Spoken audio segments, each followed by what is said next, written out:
And so I left, and I will never forget when I resigned, the general manager at that station, she said, well, that's fine, but you're committing career suicide. Oh. Said that to me. And I just, this is the type of comeback story. And then I'm like, I'm petty enough that I will remember that forever. Well, and here again. And you're still talking about it. And I just remember that was such a gut punch.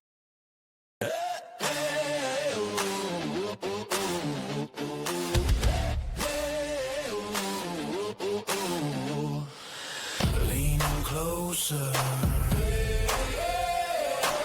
This is your time. Hit record on. Your crooked waves. What's your story? Hey, say the words out loud. Mike and Scott gonna crack that crowd.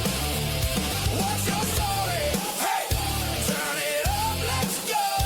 Every voice, every scar, every road. What's your story? Mike and Scott.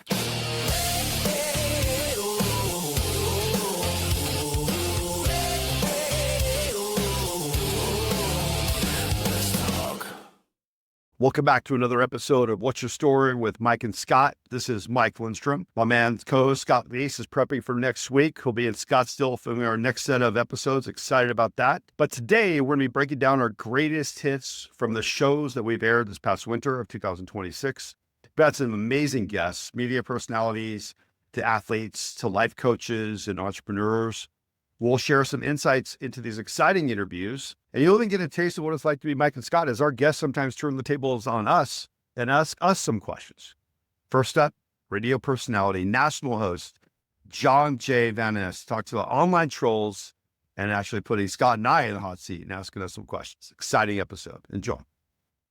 He's Korean, bald, in his 70s. Great friend of mine. I've known him for 25 years. I said, Mr. Ron, this band's coming to my house.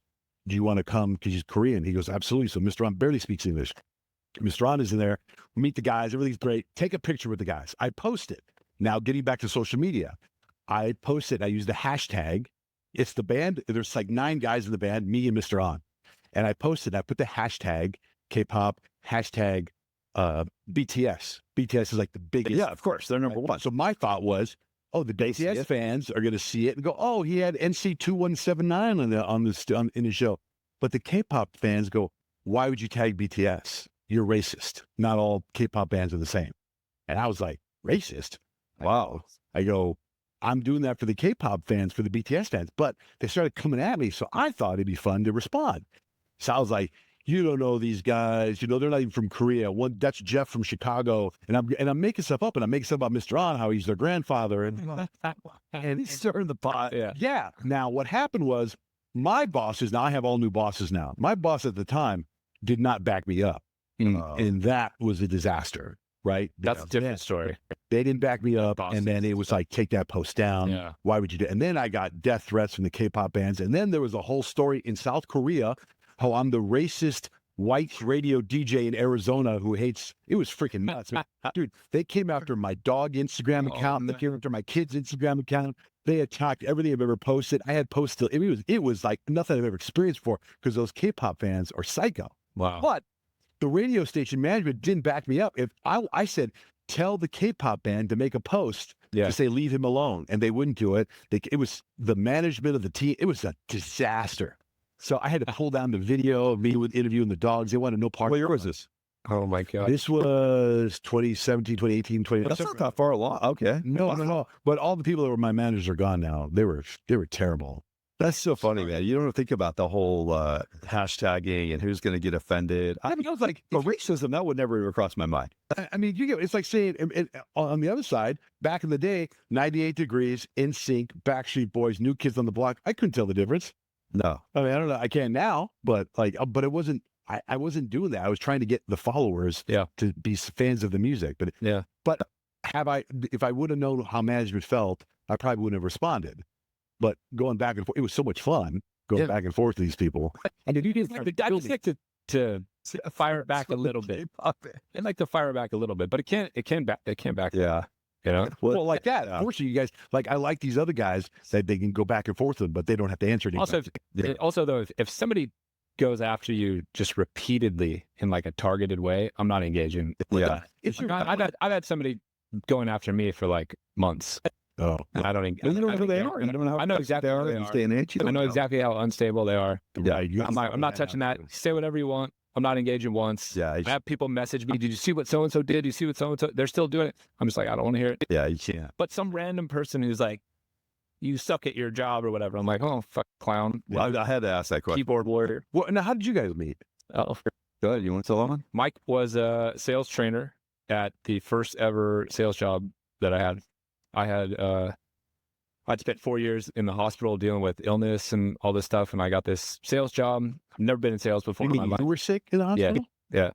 I got this sales job, never done sales before, startup company, and all of a sudden they fly this guy Mike in, and he's talking about NLP and there's like different way of thinking, and I was just like a fucking sponge at the time. Remember, I'm a Tony Robbins guy. I worked for Tony. Oh, you did? Yeah, I worked for Tony. Yeah, I love Tony Robbins. Yeah, I was a Tony Robbins guy for 3 years. So I was taking the training that I learned from Tony and bringing it into sales. And do you mean that Tony Robbins, like you worked with Tony? Oh, yeah, we were employees. You walked in here right now. What's up, Mike? Oh, yeah. So we were employees. No way. Yeah, we were FSR. Field sales reps were employees of the company. Wow. So we represented them on 3 different products, Day with Destiny, Competitive Edge, and, well, it's all changed. UPW is still there. But the one-day seminar was called Competitive Edge. It was a sales seminar. It was geared around NLP, the psychology of selling, hypnosis, right, all that stuff. So when I left Tony after he built his coaching company, I started my own practice, and I got his blessing. A lot of coaches that work for Tony directly, he went after. Yeah. He said, look, I've trained you. I didn't charge you. You worked under my auspice. There's non-competes. But I was the manager of the coaches in La Jolla. So when I left, I said, Tony, I'm going to only carry the banner high. I love you. I'm going to always speak I love you. I'm not taking any of the clients. I'm out, but I got to get out. I did my 3-year run. You got what you got out of me. And one of my first clients was in the insurance business who introduced me to the tech. And this is when .coms are starting to go crazy. 2004. Yeah, 2003, post.com. So one of the companies that we had invested in, he was a sales guy up there. So they would bring me in once every 5 weeks to teach them our culture of training, which is all NLP-based training. Mm-hmm. So this guy's in there just taking notes in the back like crazy. Scribbling away. And he would come up to me and ask me all these questions. I'm like, this is a student. This is a good dude. But all the guys at the leadership were asking him because he had just battled 4 years of literally cancer, addiction. He had some challenges I didn't know about that the leadership. Now you just open him up about it. You just told it. Was he allowed to tell your story? Oh, everybody knows my story that knows me. Yeah, I talk about it all the that's time. freaking incredible, man. Yeah, you go through something like that and kind of got 2 choices, right? Like, let it hold you back forever, or let it open something up for you. And so I was just like, I need to learn this sales thing. I can change my whole entire life doing this. Mike was talking in this way about belief systems and all, and I was just like a fucking vessel at that point in time. Like, give me all of it, you know. And we stayed in touch over the years, and in the last. You still working for that company? Oh no, he's been independent for 50+ years now. That's when he had called me years later and said, all right, man, I'm on my own doing this whole thing. I'm going to write contracts, and how much should I charge? I'm like, here's what you should do. And he was telling me the dollar amounts. I'm like, dude, you need to raise your rates. If you're going to act. I'm like, no one's ever going to pay me that much. He's like, they will, Scott, they will. Oh man, I love it when the guests ask us questions. Always one of my favorite parts of the podcast. Next up, legendary Hall of Fame Kansas City Chiefs kicker Nick Lowery, connecting with people and the importance of just doing the work. And we were both saying, he said, here's this massive guy. He goes, the belts are great. And I was saying the Super Bowl rings are great. The trophies are great. But if you lose that connection with people, then you lost everything. Yeah. As you get older, you see how important that is. And all these people that are successful and that commit suicide or sabotage themselves because they're like, I'm at the top of the mountain, but I'm alone. And it's not any better up here. Yeah. And so that's the work you got to do. When you do goal setting, make sure your goals are, how will I feel up there? And I will share my success with everybody that's made a difference in my life. My parents, my best friends, whoever. And that's what makes it rich. And that first time I kicked a game-winning field goal, Steve Largent was holding. Dan Fouts was our quarterback. Jack Lambert was on the sidelines. He comes up to me. It's 13-all, 1982. There was football back then. There was air, there was water. So all those things. And Jack Lambert was part of the Steel Curtain, one of the great linebackers, great defenses ever. And he's got no teeth at that point. He goes, son, I guess I had a baby face. He goes, we make $5,000 if you make this kick, $2,500 if you don't. Make this kick or I'll rip your fucking head. It's a great story. Yeah. That's great. So it's real. I mean, that money is real. That's real. That's not a lot of money back. I mean, back my then it's a lot of salary money. was $30,000. It mattered back then. You know? Yeah. But I was so grateful to make it finally. And that's the other thing is, what do? You know, staying grateful feeds you. And I feel so grateful that I can connect with people like you guys and Mark Kerr and all the wonderful people. Scott Passmore came down, by the way, that day. Even Scott Passmore. Even happy that Scott Passmore. No, he's a great friend. And Richard Stein, who's a phenomenal sports anchor for Fox. And what we've done is we put a human face on the homeless. It's called Champions for the Homeless. Look up championsforthehomeless.org. But we've done it for 76 times over 20 years. Our next one's on Easter. And, you know, when people feel like you see them, they're not, what happens when you're homeless is everything's mercenary. Hey, kid. Hey, buddy. Here's your sandwich. Here's your coffee. Here's your whatever. And there's not that personal connection. And when you're treated like furniture on the street, it's pretty rough. Pretty rough for one day. Pretty rough for a week. But when you're on the street for 6 months and a year and whatever, and you've been assaulted in every sense of the word, what I call situational mental illness happens. Yeah. Where you don't know who to trust. And the stat I was sharing is, you know, over the last 3 years, 1 million members of the Phoenix community have been evicted. 1 million over the last 3 years. That's 20% of the population of Phoenix. So, you know, a lot of people doing well. But I think if you keep that sense of gratitude through all the stuff we have to work through that's not fun, it's amazing how it ends up being a beautiful thing, and helping people feel like you see them is the most beautiful thing of all. What is your purpose and why? Is that pretty much tied to that? A lot of the humanity things you do? I think just do the things that you'll never regret. When you look back on you're on your deathbed, you're going, man, I'm so glad I had this time. I met so many great people. And I don't mind working hard. I worked hard. Yeah, I went to Harvard. I made it through that, did okay. But once again, that ask not what your country can do for you, ask what you can do for your country. The Kennedy vision of Camelot, the idea of how good can we be, is a very different question than what's being asked now. So I love that. And so I get to do lots of fun things and meet lots of great people. To me, it's very simple. Surround yourself with people that you love and that love you, and do the things you love. Yeah. What was the biggest failure or setback in your life that you learned from ever? Well, having to leave Kansas City was tough. That was the first year of free agency. And ironically, I'd fought for free agency as a player rep, but free agency also came with it with a salary cap, which is very responsible for the league, which is supposedly a nonprofit. And you got to laugh at that one. Yeah, we are. But I felt like I had to go because of some falsehoods that were played to me, and I really never wanted to leave. And I've come back to Kansas City and said, if I had to, I wouldn't have left. But that was really tough. I went to the Jets for 3 years. And that's tough for anybody. And it was tough for us. My last 2 years with the Jets, we were 3-13 and 1-15. Oh, wow. And once again, God writes the scripts, we don't. And it's God's timing. If you work hard, it'll happen and it'll make sense.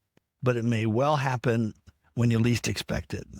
But it teaches you stuff, you know, and I've been able to been chairman of the American Indian Education Foundation, founded Native Vision, all these programs. To me, all right, here's my speech.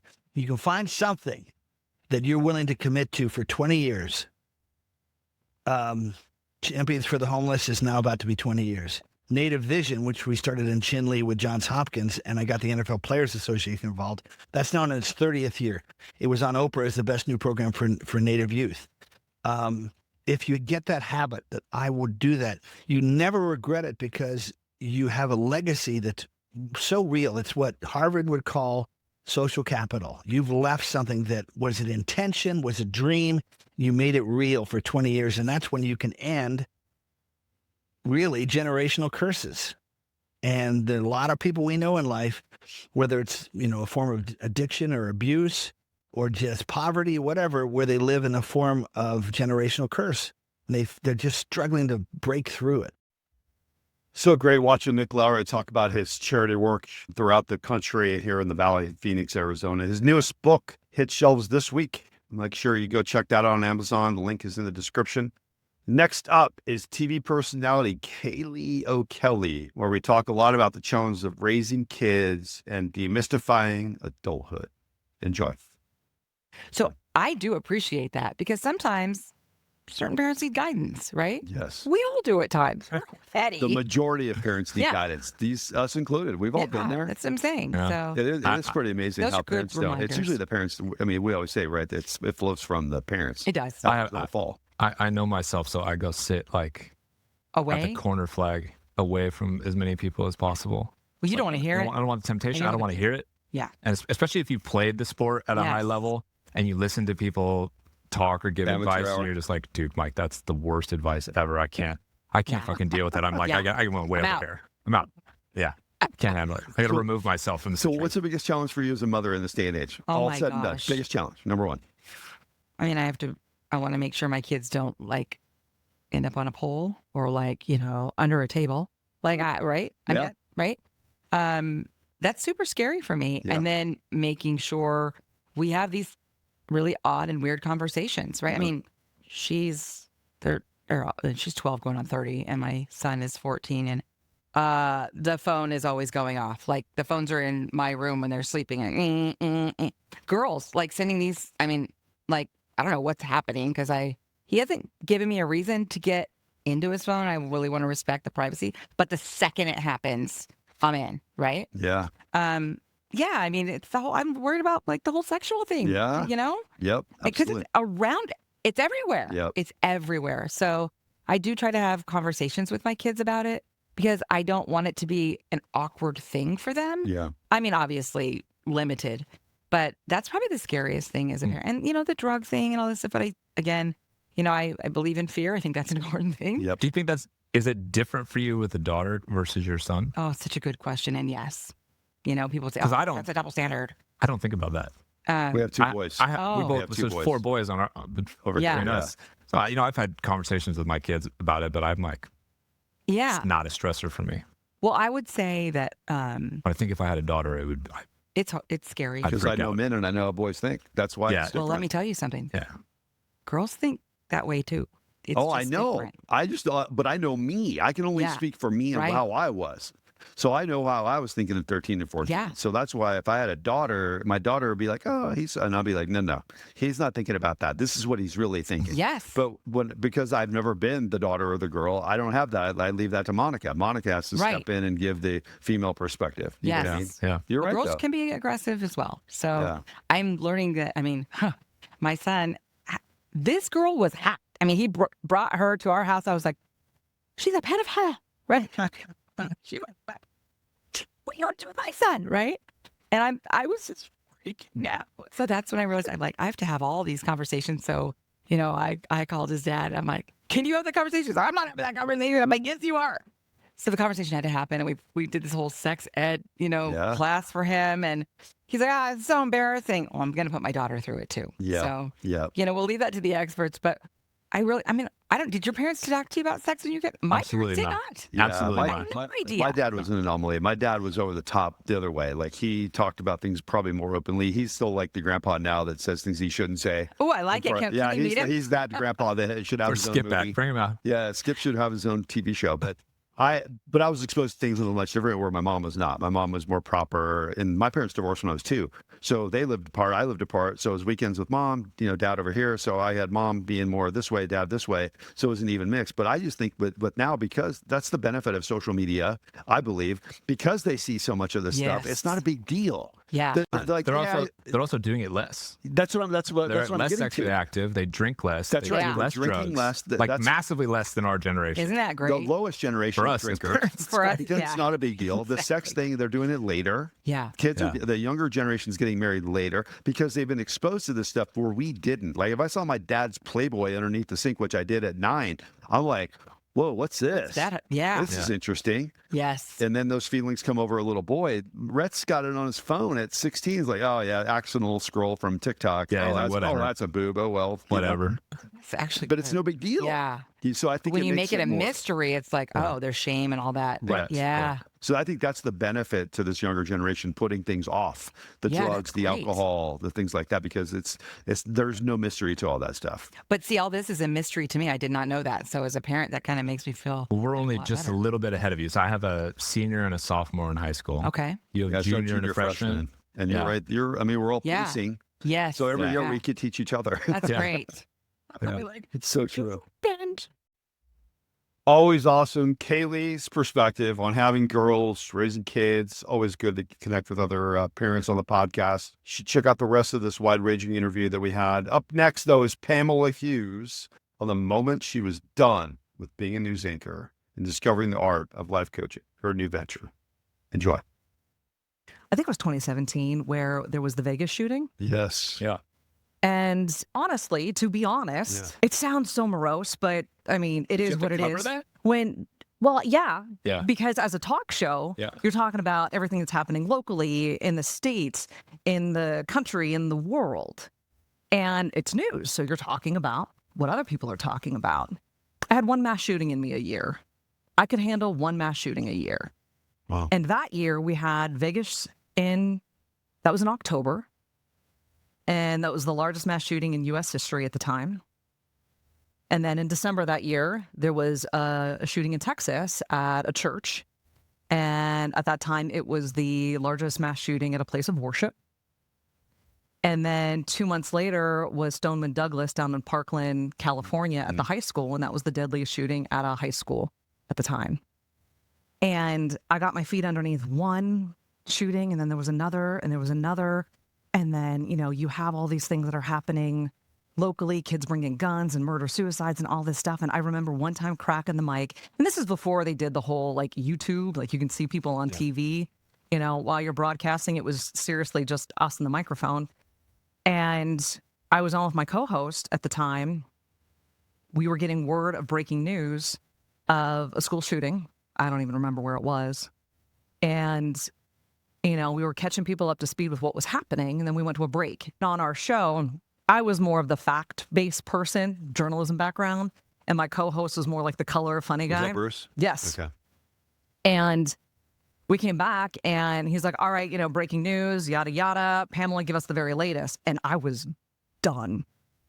And I looked at him, I'm like, there's a girl that's dead, Bruce. And he looks at me like, wait, this wasn't part of the script. So there was a young lady, she was 13 years old, who woke up this morning worried about her math test and worried about, what her friends were doing that weekend. And she's not going home tonight. That's the breaking news. And he looked at me and he's like, okay. And he started going into the facts, because I was just done. Yeah. And I realized at that point, what am I doing? What am I doing? It was news always had an impact on me, but I didn't realize how much until fast forward into 2018. There was, I was at Walmart in Gilbert with my husband and my daughter. And because I was the managing editor and the news director for a period of time, I got all the news alerts from ABC National News, because they never took me off their email or their cell phone list. So whenever there was breaking news anywhere in the country, I got it before everybody else. And I'm in Walmart with my husband and my daughter, and I'm getting alerts of a shooting in El Paso, Texas at a Walmart. Wow. And I'm in a Walmart in Arizona. And so just a few states over, you're looking at this going, okay. You start to think about it differently. Went to work that Monday, talked about the shooting in Texas for 3 hours. Tuesday, we're talking about, what to do if you're in a big box store and they're shooting and all the things. Well, that Wednesday, I had to go back to that same Walmart to get my daughter her birthday gift. There was something that she wanted that she found that weekend. You can't buy it when the kid's there, right? Yes. So I had to go back. And I wasn't even thinking, the shooting wasn't even on my mind, but your body keeps score. Mm-hmm. And I pulled into the Walmart parking lot and I had my first panic attack ever. Wow. And that was that wake up call of, I knew, reporting on the negative things that are happening in this world was having an impact on me, but I didn't know how much until that moment. And at that point, I'm like, something's got to give. And I was like, all right, I gotta do something different.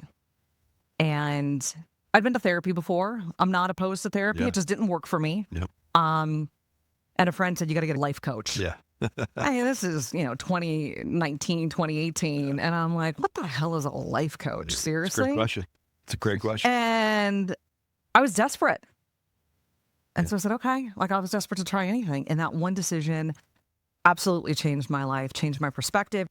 And so much so that I walked away from a 20-year career in broadcasting where, I had the paycheck, I had the notoriety, I had the familiarity to help other people take back the power that they were unknowingly giving away. That's such a great take, such a great energy and a perspective on things. Love learning about other people's journeys. So rounding it out, a wellness advocate and influencer, Julie Zander, on her recommendations for becoming an influencer and the importance of taking time for yourself. I'm gonna sit back and relax. Yeah, it's tough. It's tough. It's when anybody ever asks, so Julie, what would you tell somebody about becoming an influencer? I go, don't. It never shuts down. It's 20. You have to temper that advice with the other advice of you better build a fucking No, you're so right. following and a brand and a No, network. you're right. I understand both sides of it. It's difficult to navigate. Tough thing. Well, being 100% influencer, that's for those people that think I'm going to become a, full-time influencer. That's a lot of work, but you're absolutely right. Every single person, no matter what your career is or what you're doing, you truly need to have a presence on social media. It's stressful. Yeah. Right? Yeah. Do you ever have a day where F it, I'm not touching anything today? Seriously. Deep down, yes, but I still probably Still do it, huh? Yeah. Are you addicted? No, definitely Not at all? not. No. Because that's a thing. Oh, for There's sure. a difference between being addicted and needing a paycheck it's I can look at it as I got to go to work today. Right. At what point, you're right, but I think there was a point where I thought, if I don't post today, people are going to forget me. Yeah. Mm-hmm. And that's not true. It depends how long you go between. Right. Yeah, no. If you go long enough, people can. But listen, if I went on vacation for 2 weeks and I didn't post, maybe if I did, maybe 2 weeks, people would be like, did she die? Well, you brought that on yourself. That's about. I would think that because I follow you and I'm like, well, that's been 5 days. That's weird. I would say, she must be on vacation.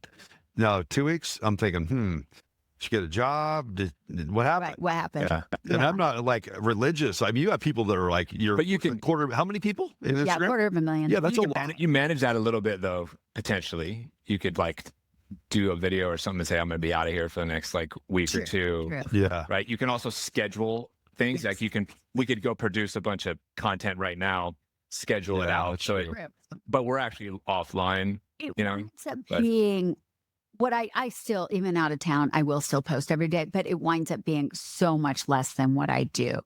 So scaled down. Here's one video a day. The stories might not be there, right? But it's still enough. What's your rules for posting? Okay, so I'm going to be real here because that's how I roll. Okay. I've seen your butt. Oh, yeah.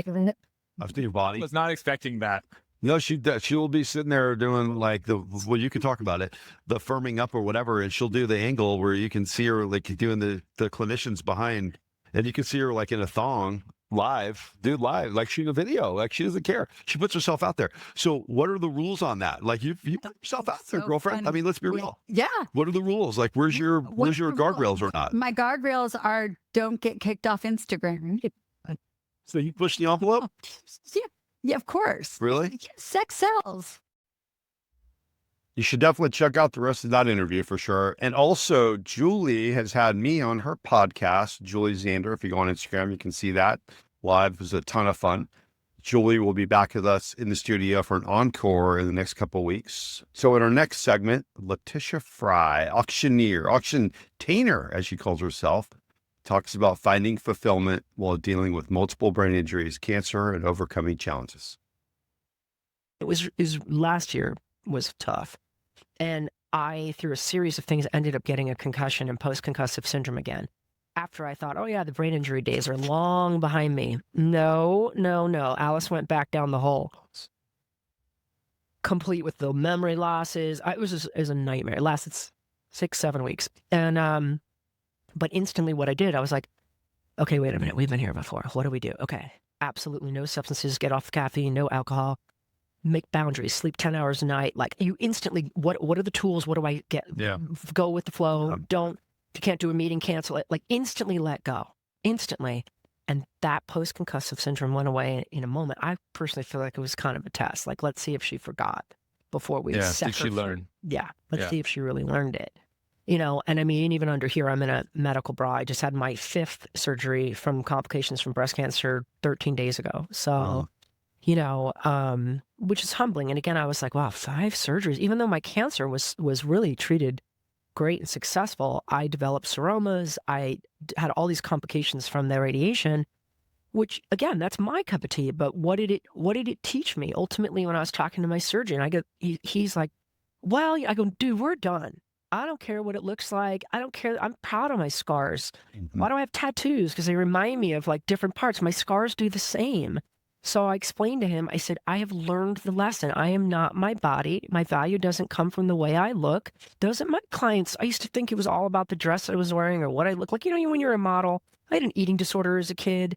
You know, it's hard to get out of that mindset until you realize your value is not from any of that. Yeah. And that was breast cancer. And the craziest thing about breast cancer is that I had taken up meditation and mantra and all these different things for truly peaceful, quiet mind. My kids were both gone out of the house. I hadn't dated in years. I had no one in my life. And I looked at the calendar, and for some reason, I was home working for 6 weeks, and I had 5 weeks of radiation ahead of me. And I went through it alone. And I went to bed happy, and I woke up happy. And every day I'd say, thank you, God, and I'm like, how is this happening? So I just let go. I just let go. And it was beautiful. Cancer sucks, and it's a thief. And I'm so grateful. There were 5 people that when I got diagnosed were going through it with me. I'm one of 2 left standing, you know? Wow. And so whatever in the other stuff, but what a beautiful journey. Yeah. What a You know what's funny? It's not funny. It's ironic or not the way the universe works. But when I first met you, I didn't know all this stuff. I saw you on stage doing your thing, and everyone around at my table was like, "Oh my God, can you imagine doing that job? That's a crazy type of job." She's so confident. She's so smart. I mean, some people knew you. I didn't know you until I read the book. Mm-hmm. That's what inspires us with this podcast is What's Your Story? The vulnerability, what you've always said is a superpower. Vulnerability is a superpower. Mm-hmm. And you've been massively vulnerable with the story that you wrote in the book. To me, that's what makes you that person that they see the real you, not that person that's on that stage, the auction. What is it? The auctiontainer. Thank you, Alice Cooper, for that one. Yeah, you and Alice are close. I love Alice and Cheryl, man. That's someone you should have on your podcast. Wait, hold on. Time out. I told you. He sent me a text. Your story. I can show it to you. He sends me a text from the airport in Austin. He flew in. And he goes, next time we film in March, we got to get the following. And his name was listed on there. Oh, yeah, I can introduce you. And would you really? Yeah. That would be awesome. I have mutual friends that know him. I've met him at golf course stuff. And honestly, what's going on with Solid Rock, which was his nonprofit in the Valley, the incredible impact of which my child that we talked about that was more emotional on the spectrum went through the program. And literally Alice walks on water, as does Cheryl and the entire team, because they help save my child's life, you know. Wow. And my child's a phenomenal singer, and I mean, I can't speak enough about that nonprofit.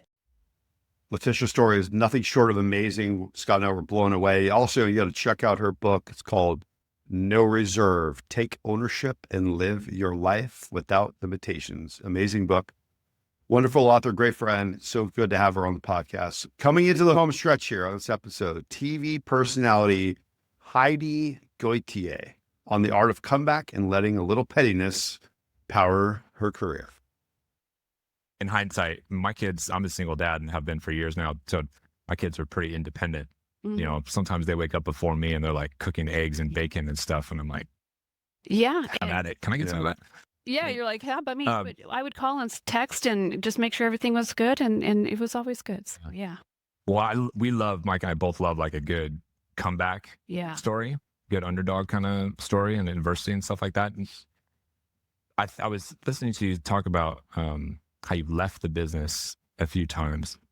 Each of those could be viewed as like a comeback and a return and a bounce back. Now, I wonder, I never talked to somebody who's left an industry so many times and gone back to it so many times. Usually you leave with like a bad taste in your mouth or a negative kind of experience, but that wasn't the case for you. Right. But how do you keep getting back on the horse again after stepping away so many times? Well, I don't know what else I would do. I don't know what else I'm good at. I've never given anything else a real shot. The first time I left the business, I had done about a little over 4 years in Flagstaff, and I had had 2 babies. And I was missing the bedtime, the story time, the bath time. And I just thought, there are people who will say they don't believe in regret. Well, I do. And I didn't want to get to the later years of my life and regret missing that time with my kids. So my husband at the time was making more money and got a job down here in Phoenix. And so I left, and I will never forget when I resigned, the general manager at that station, she said, well, that's fine, but you're committing career suicide. Said that to me. And I just, this is the type of comeback story. And then I'm like, I'm petty enough that I will remember that forever. Well, and here I am. And you're still talking about it. And I just remember that was such a gut punch because I thought, oh my gosh. So I'm literally choosing my kids or my career. Like that's the choice. And I think for a lot of women and men too, that is often the choice. And I just remember thinking, okay, well, again, if I'm going to regret one or the other, I will regret this not being with my kids. I will regret that more because you don't get this time back. So like I said, I stepped away, was at home for 6 years, had my 3rd baby. And then I could kind of feel my marriage not heading in the direction it needed to, or that I wanted it to. And my youngest was in preschool. And so it's like, why am I a stay-at-home mom? It's costing me $500 a week to send him to school. That's when I went back and I had to start at the bottom. I was an associate producer, which is basically a writer. After being an anchor in Flagstaff, again, small market, Flagstaff, about as small as they get. You go back to the bottom of the totem pole. Yeah. And pull just yourself back up. Work up. And I just remember every opportunity I was given, I said yes. And finally, entrepreneur, restaurant owner Dana Armstrong tells us the story behind the naming of the restaurant bar, the Dirty Drummer. Her dad started this business 50 years ago, 50, mainstay in Phoenix. Tells some great stories involving having celebrities, bar fights, bands, and what her father taught her about the importance of having fun in life. Enjoy. So I'm going to tell you the backstory to the name, first of all. Let's go. All right. So my dad's name was Frank Armstrong, and he was born in Yuma, Arizona in 1936. And they moved back up here to Phoenix in the 40s. And then he went on to go to North High and then down to U of A, where he became the president of his fraternity. So he's a really social guy. His whole life was kind of based around having a good time and being active and fitness. So he brought his fraternity up to ASU, and then he graduated from there and then went on to be a coach at Ingleside. Wow. So I know that he had a big impact on all of his students' lives because a lot of them come into the drummer today and find me, and they're in their 70s. That's crazy. And they tell me what a positive impact he had on their lives. So that's really cool. That makes it very meaningful. And so anyway, some of his students there were like Linda Carter, Steven Spielberg, and a guy named David Werner. Okay, so David Werner was a good athlete too, and he went on to play football at Arcadia. And during one of their really important games, which is down in Yuma, Dave made some crazy play, I don't know, like an unorthodox play that won them the game. And then it earned him the nickname Dirty Dave. Okay. So fast forward 10 years, 1975, my dad, Frank, is no longer in the education system. He's in the bar business. And his friends are calling him drummer based on, they said he reminded them of a comic book, like a novel character named Bulldog Drummond. Okay. So he's a partner in different bars around town. But there's so many of them, I can't remember the names, but the Cottage, Calhoun's, which is now Little Woody. Little Woody. Yeah. Harvey's Weinberger. So he was a partner with Harvey. And Dirty Dave is now a Vietnam veteran, and he has a degree from ASU in industrial design and an interest in the bar business. So he approaches his old coach, Frank, at Harvey's, and they go have a beer and talk about starting a bar together. And so, of course, my dad agrees because his philosophy is always just go for it. Yeah, I love And it. so they start the process of getting the liquor license, and the first thing they need is a name. So they look at each other, and it's just like, "Oh, you're Dirty, I'm Drummer," and that's how it started. That's awesome. That's so good. Yeah. That's Yeah. so good. That's really good. So that's the origin story of the name. And what year was that they got that whole thing going? Like 1975. 75. Okay.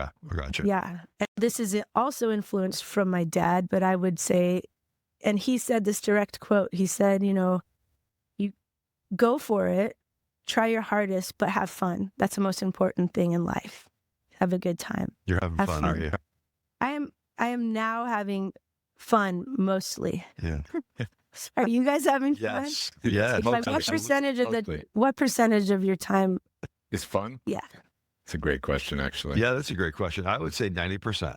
90%. I'm not It's that high. having fun. I'm having fun I'm not 90%. But I love what I do. You love what you do. There's Sometimes. the 10% that you don't love, like the little things, having to do invoicing and billing and chasing down money and stuff like that. I hate people ghosting.